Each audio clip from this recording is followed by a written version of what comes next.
El lunes, en una entrevista que todavía trae ecos, el ministro de Economía, Martín Guzmán, dijo que la desigualdad cayó frente a 2017. Y la verdad, bueno, me puse a mirar los números porque a mí me parece una variable clave para analizar la economía.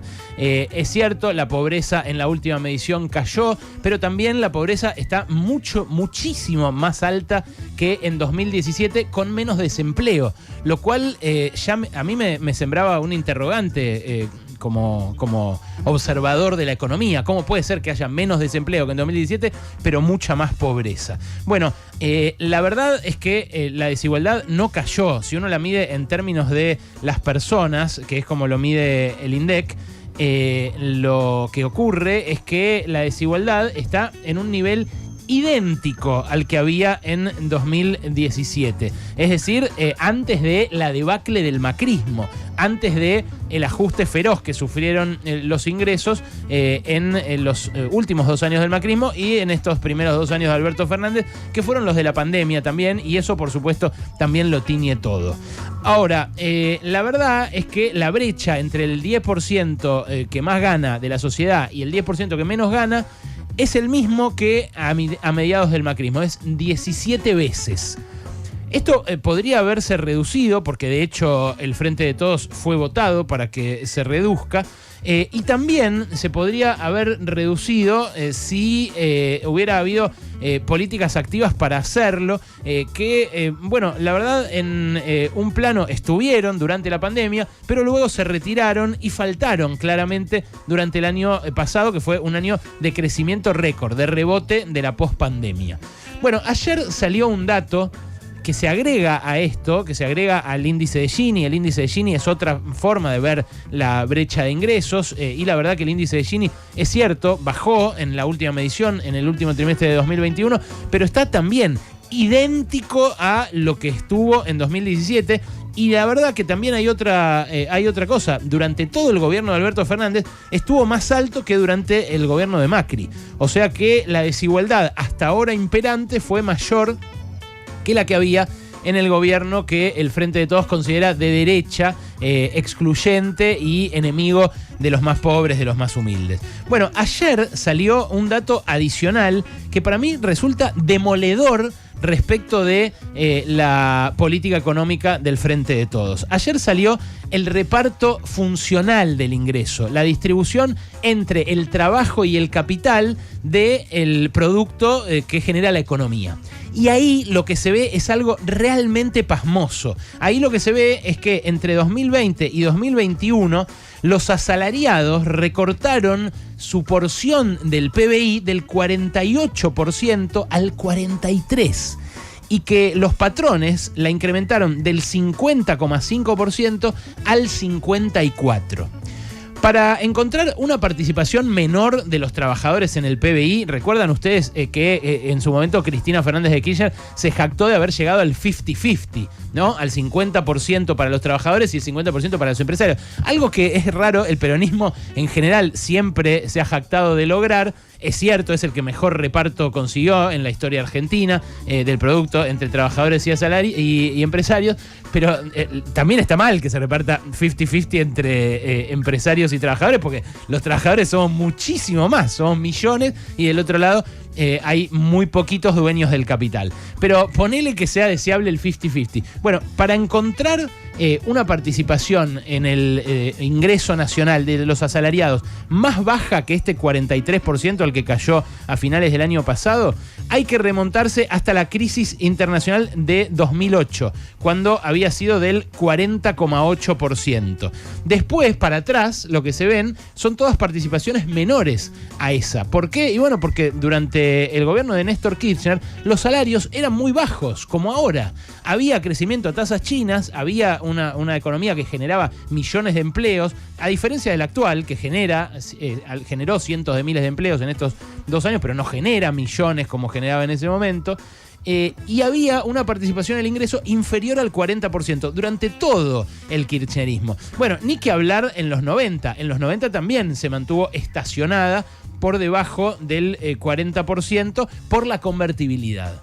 Ahora, lo que nunca se había visto es cierto que están estos antecedentes en los 90 y en los 2000. Lo que nunca se había visto es que se abra la tijera tan bruscamente como se abre entre 2020 y 2021. Nunca se había visto en los registros para atrás que se pueden reconstruir del INDEC, porque parte de esto fue rearmado, por ejemplo, por institutos como Cifra, el Centro de Estudios de la CTA, que reacomodó la serie para que pueda ser comparable, porque en el medio estuvo el dibujo de Moreno en el INDEC, ¿no? La manipulación de cifras de la inflación. Pero nunca se había visto un aumento tan brutal de la participación de los patrones y una caída simultánea, simétrica, tan brutal de la participación de los obreros. Bueno, esto es producto de varias cosas. Ahora lo vamos a analizar porque también se refirió a esto Cristina Fernández de Kirchner en el discurso que dio hace un ratito. Virulento contra Alberto Fernández.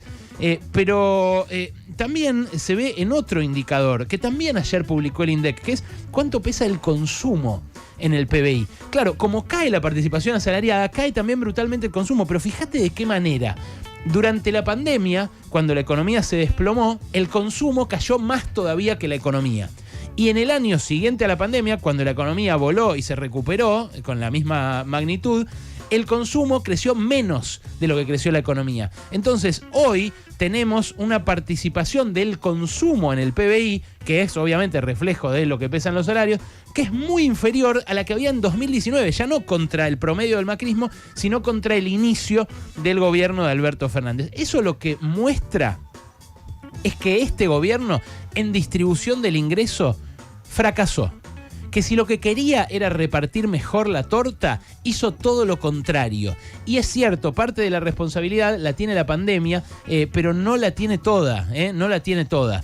La depresión actual de los salarios tiene que ver con el dejar hacer también, con el siga, con el lamolinismo económico que en muchos aspectos desplegó el Frente de Todos en estos 2 años y pico. Después, esta caída se inscribe en una tendencia de más largo plazo que a mí me preocupa muchísimo, que destaca, por ejemplo, Luis Campos, investigador de la otra CTA, de la CTA Autónoma, que destaca que en los últimos 6 años no paró de caer la participación de los trabajadores en el producto. Cayó del 54 al 44% en apenas 6 años. Algo que había costado remontar mucho tiempo y que había sido también el fruto de mucha pelea.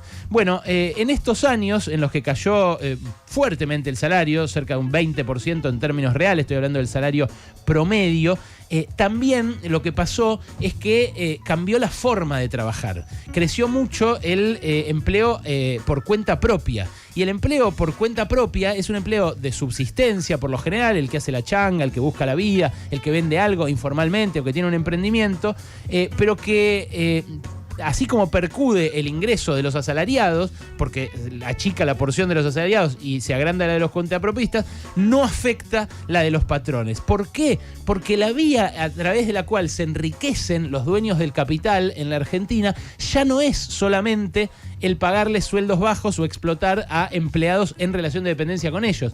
Entró la Argentina en una dinámica global en la cual los ricos son cada vez más ricos por el solo hecho de ser ricos. Es la era de las empresas offshore, de las cuentas en guaridas fiscales, la era del pago de impuestos bajísimo por parte de las personas ricas, que tanto destacaba Marcelo Slotto en este micrófono cuando le tocaba este turno de la radio.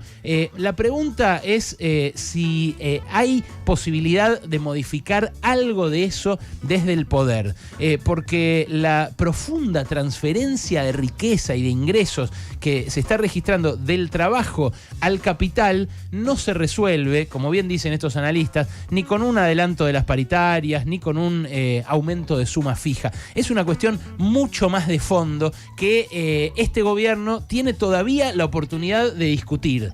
Antes de acabarse, antes de agotarse en internas estériles y antes también de darle paso a un nuevo ciclo conservador que lo que va a encontrar es un reparto mucho más injusto todavía que el que él dejó. Imagínate si las ideas de Milei, si las ideas de Macri, si las ideas de siga, deje que el mercado actúe, se vuelven a aplicar con la crudeza con la que se aplicaron en Argentina o más todavía. ¿A dónde va a haber que ir a buscar el poder adquisitivo del salario? ¿Y a dónde va a haber que ir a buscar esa porción de torta nuestra que cada vez es más chica?